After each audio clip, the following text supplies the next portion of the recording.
విషయం అంతా విన్న తర్వాత వాళ్ళు నిన్ను మీ బావ కానీ మీ అన్న కానీ ఎక్కడ కూడా నీకు చిన్నతనం చేయలేదు. ప్రతి విషయంలో నీకు మంచి పెద్ద పీట వేసారు. నువ్వే అనవసరంగా తొందరపడి వాళ్ళని అపార్థం చేసుకున్నావు. అర్థమైందా? కుటుంబాన్ని అనవసరంగా 10 మందిలో పడగొట్టావు. అర్థమైందా? కుటుంబాన్ని చదరంగా చేసినావు. ఇకనైనా నీ తప్పు తెలుసుకొని వాళ్ళకి సారీ చెప్పి ఆ కుటుంబంతో కలిసిపోయి నీ భవిష్యత్తును పెంచుకో. ఇకైనా మంచిగా బుద్ధిగా వాళ్ళతో కలిసి పనిచేసుకో. అర్థమైందా? ఊకే 10 మందికి అయితే పరువు పోతుంది. అర్థమైందా? అమ్మా శ్రీలత, మీ యారాలకు ఫోన్ చేయి, రమ్మని చెప్పు. ఆమె కూడా ఆలోచించాలి కదా, అట్లా తొందరపడిపోతే ఎట్లా?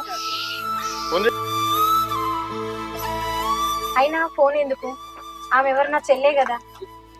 ఏదో చిన్నది తెలియక మమ్మల్ని ఎన్నో మాట్లాడింది, తప్పు అపార్థం చేసుకుంది. మేమందరం స్వయంగా వెళ్ళి ఆమెకు జరిగిందంత చెప్పి తీసుకో.